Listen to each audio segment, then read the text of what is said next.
विद्यार्थियों, काव्य शास्त्रीय ग्रंथों पर हम बात कर रहे थे 10 रूपक के विषय में, और 10 रूपक के प्रथम प्रकाश पर हम चर्चा कर चुके हैं पूर्णतया। 10 रूपक का प्रथम प्रकाश जिसका नाम है वस्तु प्रकाश, और जिसके अंतर्गत संपूर्ण वर्णन प्राप्त होता है कथा वस्तु का। तो वस्तु के भेदों और उनके लक्षण के बारे में हम पूर्णतया अध्ययन कर चुके हैं, देख चुके हैं। इसके बाद जो हमारे परीक्षाओं के जैसे असिस्टेंट प्रोफेसर एग्ज़ाम की बात लीजिए या फिर नेट एग्ज़ाम आदि में तृतीय प्रकाश पाठ्यक्रम में लगाया हुआ है। तो जो दूसरा प्रकाश है द्वितीय प्रकाश नेता प्रकाश, उसका अध्ययन नहीं करते हुए हम तृतीय प्रकाश पर आते हैं। और जो तीसरा प्रकाश है तृतीय प्रकाश है उसका नाम है रूपक प्रकाश। पहला है 4 प्रकाश हैं 10 रूपक में, वस्तु प्रकाश, नेता प्रकाश, तीसरा है रूपक प्रकाश और चौथा रस प्रकाश। तो वस्तु प्रकाश का अध्ययन हम कर चुके हैं। अब ये है अपना रूपक प्रकाश। रूपक प्रकाश में किसका वर्णन है कि जो रूपक के भेद हमने पढ़े हैं ना, रूपकाणी 10, नाटक, प्रकरण, भाण, व्यायोग आदि जो रूपक हैं 10, उनके सभी वेदों का विस्तार से वर्णन यहाँ पर हमें तृतीय प्रकाश में प्राप्त होता है। तो आपसे प्रश्न पूछेगा कि 10 रूपक के तृतीय प्रकाश में सर्वप्रथम किस रूपक का वर्णन है? तो पूर्वम किम उच्यते, पूर्वम नाटकम उच्यते। सबसे पहले किस रूपक का वर्णन है? नाटक का वर्णन है। और नाटक का वर्णन क्यों किया गया सबसे पहले, उसका भी कारण है। तो देखिए आचार्य धनंजय क्या कहते हैं कि नाटक का वर्णन सबसे पहले क्यों प्राप्त होता है।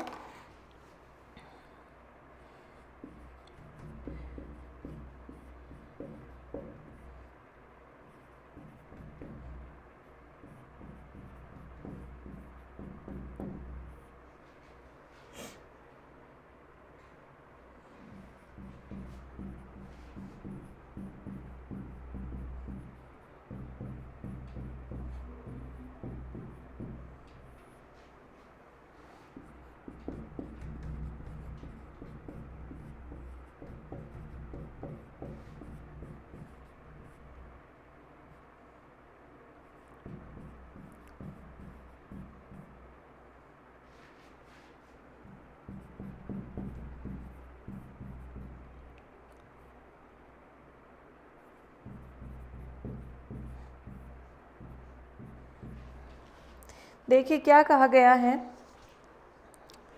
नाटक का वर्णन सर्वप्रथम प्राप्त होता है तृतीय प्रकाश में। क्यों?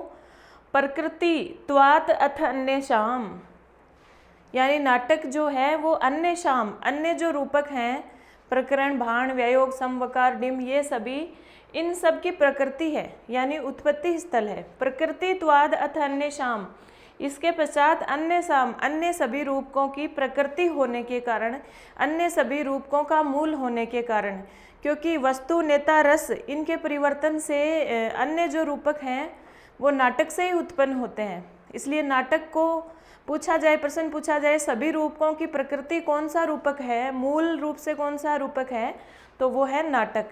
बाकी जो 9 रूपक हैं उन सब की प्रकृति कौन है? नाटक। तो प्रकृति त्वाद अथ अन्य शाम, अन्य सभी रूपकों की प्रकृति होने के कारण, भूयो रस परिग्रहात, भूय यानी अत्यधिक, रस परिग्रहात रसों का आश्रय होने के कारण, कि नाटक में सभी रस पाए जाते हैं। कि जो वीर, श्रृंगार और वीर रस तो मूल रूप से यानी अंगिरस के रूप में, और अन्य जितने भी रस होते हैं वो अंगरस के रूप में पाए जाते हैं। तो भूयो रस परिग्रहात, यानी नाटक में सारे के सारे रस होते हैं, अत्यधिक रसों का आश्रय होता है, इसलिए भी इसे सबसे पूर्व में कहा गया है। और संपूर्ण लक्षणत्वात्, नाटक के अंतर्गत रूपक के सारे लक्षण घटित होते हैं, चाहे पंच संधियाँ हों, चाहे पंच अर्थ प्रकृतियाँ हों, चाहे पंच कार्य अवस्थाएँ हों। बाकी किसी भी रूपक में ये सभी घटित नहीं होते, लेकिन नाटक में रूपक के सारे जितने भी लक्षण होते हैं वो घटित होते हैं। इसलिए पूर्वम नाटकम उच्यते, प्रश्न पूछा जाएगा पूर्वम किम उच्यते, 10 रूपक के तृतीय प्रकाश में सबसे पहले किसके बारे में कहा गया है? तो नाटक के बारे में कहा गया है पूर्वम नाटकम उच्यते।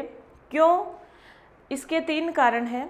अन्य शाम प्रकृतित्वात्, अन्य सभी रूपकों की प्रकृति होने के कारण, भूयो रस परिग्रहात अत्यधिक रस का आश्रय होने के कारण, और संपूर्ण लक्षणत्वात् रूपक के सारे लक्षण इसमें घटित होने के कारण पूर्वम नाटकम उच्यते, सबसे पहले नाटक के बारे में कहा गया है। ये हमारा पहला श्लोक है, पहली कारिका है जो नाटक के बारे में कही गई है। इसके पश्चात हमें नाटक का वर्णन प्राप्त होता है। तो नाटक की जो मुख्य बातें हैं जहाँ से प्रश्न पूछा जा सकता है, हम केवल उन्हीं का ही अध्ययन करेंगे। तो देखिए क्या कहते हैं कि सर्वप्रथम क्या होता है नाटक के अंतर्गत।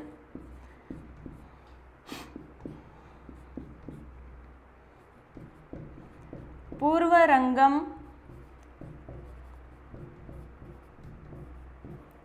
विधायदो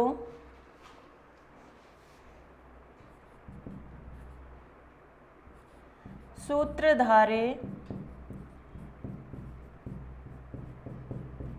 विनिर्गते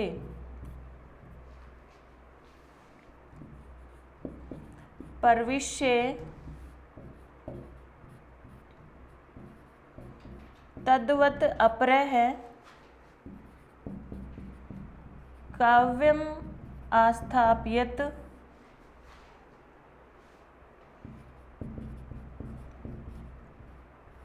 नटः।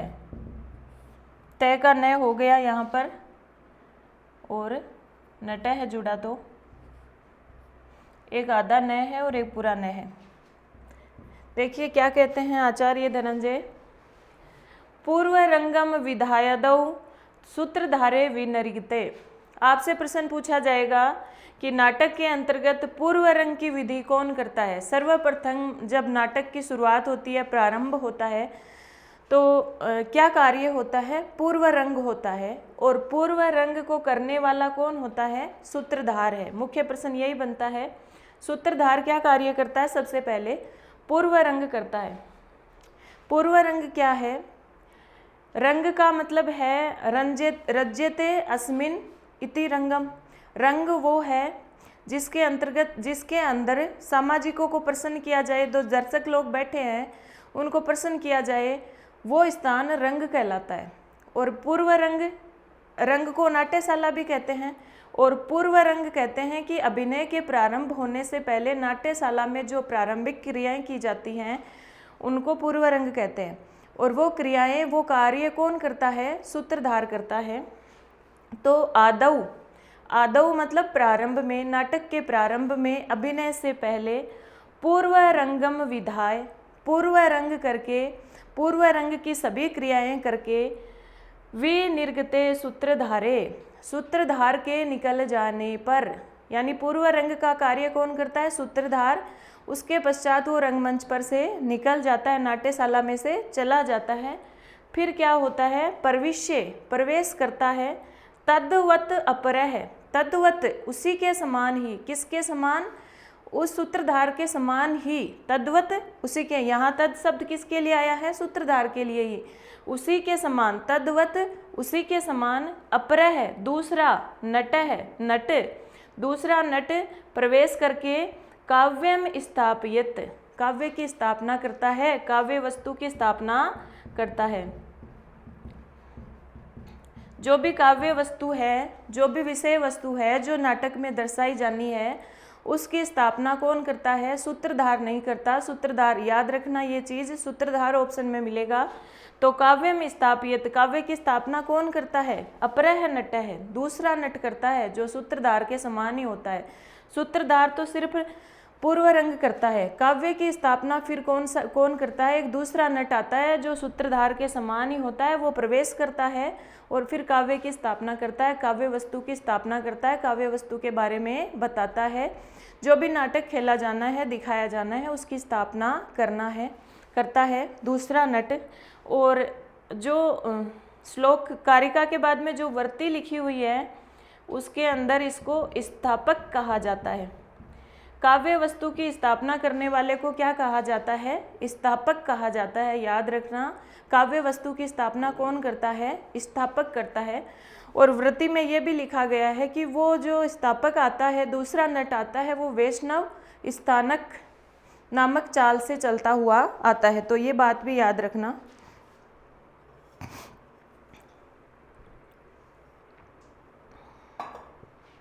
जो ये स्थापक आता है, ये जो दूसरा नट आता है, वो क्या करता है, वो कथावस्तु का प्रदर्शन करता है और जैसी कथावस्तु होगी ना, उसी के अनुरूप वेशभूषा धारण करके आएगा। जैसे मान लो हमने देखा था कि कथावस्तु के 3 भेद पढ़े थे ना, दिव्य, दिव्या दिव्य और मृत्य। तो उसमें अगर वो दिव्य, किसी दिव्य नायक की कथावस्तु है, जैसे दिव्य में जैसे श्री कृष्ण आते हैं, तो उनके जैसे ही दिव्य वस्त्र धारण करके वो आएगा। उसके पश्चात अगर मृत्य कथावस्तु है, किसी व्यक्ति से संबंधित, सांसारिक व्यक्ति से संबंधित, तो वो मृत्य वेशभूषा में आएगा। और दिव्य मृत्य दोनों की सम्मिलित, जैसे श्री राम की घटनाएं हैं, तो श्री राम किस नायक में आते हैं, दिव्य मृत्य में आते हैं। तो अगर दिव्य मृत्य घटना से संबंधित कथा वस्तु है, तो वो दिव्य या मृत्य किसी भी प्रकार की वेशभूषा पहन सकता है। कौन? स्थापक। इसके पश्चात स्थापक आकर के काव्य वस्तु की स्थापना करता है। और वो क्या करता है, सबसे पहले आकर के किस प्रकार से काव्य वस्तु की स्थापना करता है, रंगम प्रसादे। सबसे पहले तो रंग को प्रसन्न करता है, यानी रंगमंच पे जो नाट्यशाला में सामाजिक रंग में जो सामाजिक हैं उनको प्रसन्न करता है। तो रंगम प्रसादे, रंगमंच को प्रसन्न करके मधुर श्लोक बोलता है, मधुरई श्लोकई काव्यार्थ सूचकई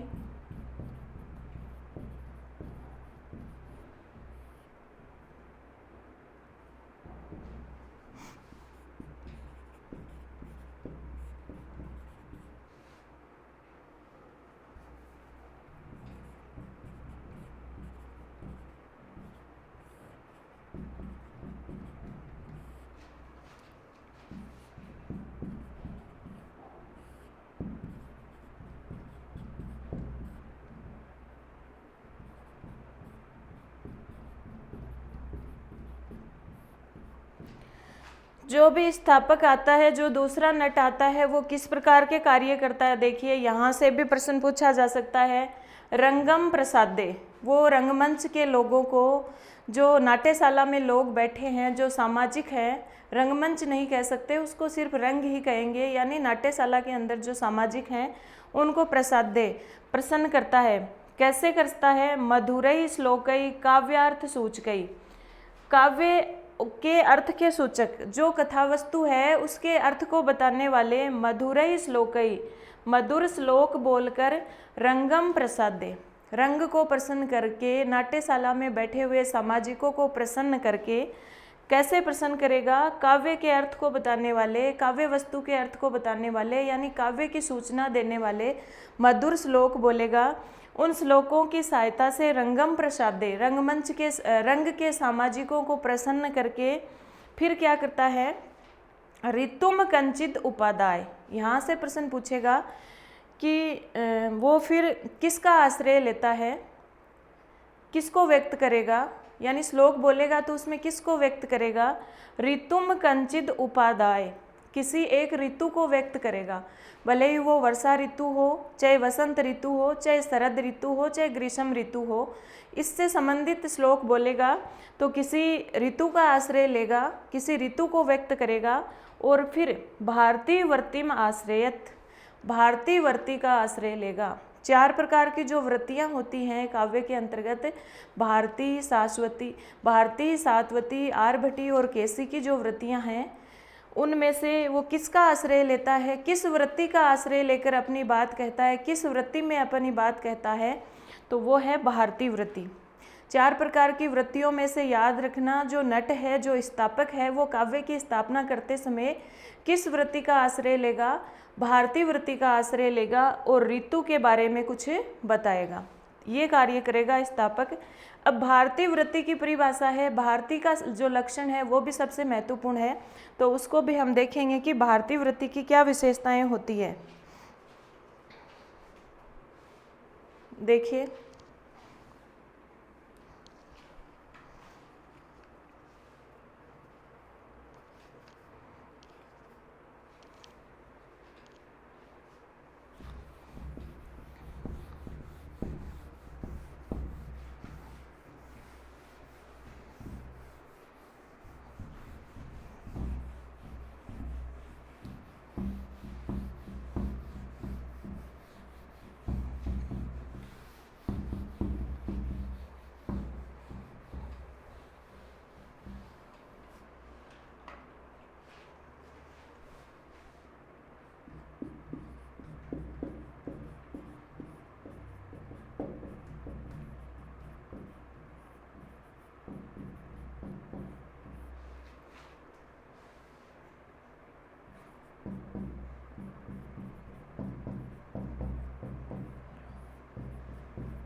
भारतीय वृत्ति की क्या विशेषताएं होती है? देखिए, भारतीय वृत्ति जो होती है संस्कृत प्रायो, यानी भारतीय वृत्ति का अगर कोई व्यक्ति प्रयोग करेगा तो वो संस्कृत भाषा में ही अपनी बात बोलेगा। तो भारतीय वृत्ति संस्कृत भाषा से युक्त होती है, प्राकृत भाषा का प्रयोग इसमें नहीं होगा। दूसरी बात, वाग व्यापारों यानी वाचिक अभिनय से युक्त होती है, यानी वाणी के अभिनय से युक्त होती है। भारतीय वृत्ति की अगली विशेषता क्या है? वाणी के अभिनय से युक्त होती है। 4 प्रकार के अभिनय होते हैं ना, वाचिक अभिनय, आंगिक अभिनय, सात्विक अभिनय और आहारी अभिनय। उसमें से वाचिक अभिनय से युक्त होती है वो भारतीय वृत्ति होती है। प्रश्न पूछे जाते हैं यहाँ से। नटाश्रय मतलब नट के द्वारा उपयोग में ली जाती है। नट के द्वारा उपयोग में कौन सी वृत्ति ली जाती है? भारतीय वृत्ति ली जाती है। इसके पश्चात वृत्ति में लिखा हुआ है कि भारतीय वृत्ति है वो पुरुष प्रयोज्या होती है, यानी भारतीय वृत्ति का प्रयोग सिर्फ पुरुष ही करेंगे, स्त्रियां इसका प्रयोग नहीं कर सकती। भारतीय वृत्ति में स्त्रियां अपनी बात नहीं कह सकती। तो मुख्य जो भारतीय वृत्ति की विशेषता वो ये है कि संस्कृत प्राय है, वाचिक अभिनय से युक्त है, वाग व्यापारों, और पुरुष प्रयोज्या भी है, पुरुषों के द्वारा उपयोग में ली जाती है। यानी पुरुष जो अपनी बात कहेंगे वो भारतीय वृत्ति में कहेंगे, स्त्रियां नहीं कह सकती। भेदई किन भेदों से युक्त होती है? भारतीय वृत्ति के कितने भेद हैं? 4 भेद हैं। कौन कौन से? प्ररोचना, विथि, प्रहसन और आमुख। भारतीय वृत्ति के 4 भेद हैं, प्ररोचना, विथि, प्रहसन और आमुख। ये सबसे महत्वपूर्ण बात है। भारतीय वृत्ति कितने भेदों से युक्त होती है? प्ररोचना, विथि, प्रहसन और आमुख 4 भेदों से युक्त होती है। अब देखिए प्ररोचना क्या है?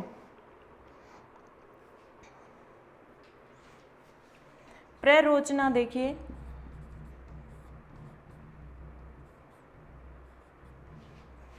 प्ररोचना है उन्मुखीकरणम तत्र प्रशंसातः प्ररोचना। प्ररोचना का अर्थ भी बहुत बार परीक्षा में पूछा जाता है। तो प्ररोचना क्या है? उन्मुखीकरण। उन्मुखीकरण मतलब ध्यान आकर्षित करना, किसका? दर्शकों का। किसके द्वारा? प्रशंसातः। तत्र यानी वहाँ पर। वहाँ पर कहाँ पर? उस रंगमंच पे जहाँ अभिनय हो रहा है, जहाँ पर नट अपनी बात कह रहा है, स्थापक मधुर श्लोकों का प्रयोग करता है, वहाँ पर वो भारतीय वृत्ति का आश्रय लेकर जो कह रहा है, उसमें प्ररोचना का अर्थ क्या है?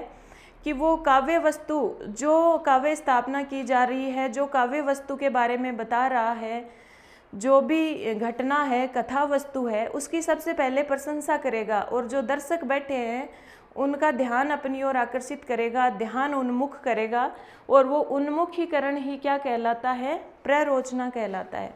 तो उन्मुखीकरण के द्वारा जो प्रशंसा है उसके द्वारा काव्य वस्तु की प्रशंसा करके उन्मुख करना, ध्यान आकर्षित करना क्या कहलाता है?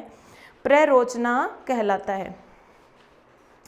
अब देखिए प्ररोचना तो हो गया। विथि और प्रहसन। विथि और प्रहसन जो है वो रूपक के भेदों में से एक है, तो ये रूपक के भेदों के अंतर्गत हम पढ़ ही लेंगे। इसके पश्चात आमुख।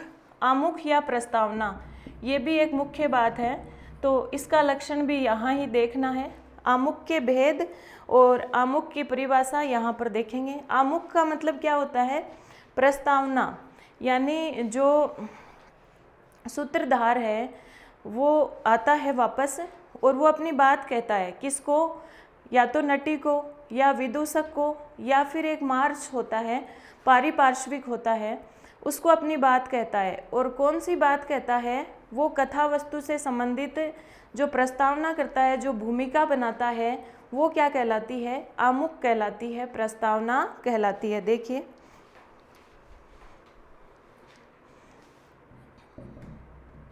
सूत्रधारो नटीम ब्रूते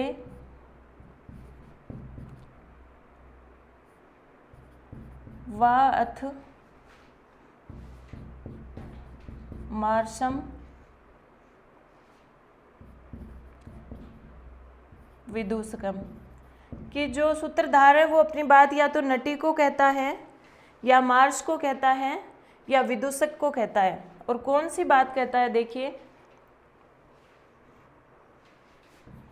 स्वकार्यम,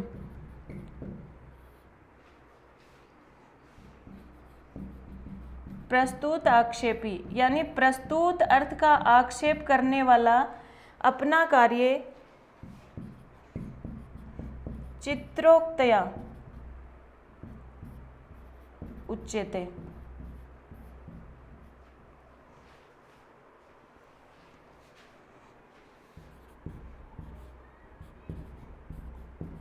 वही चीज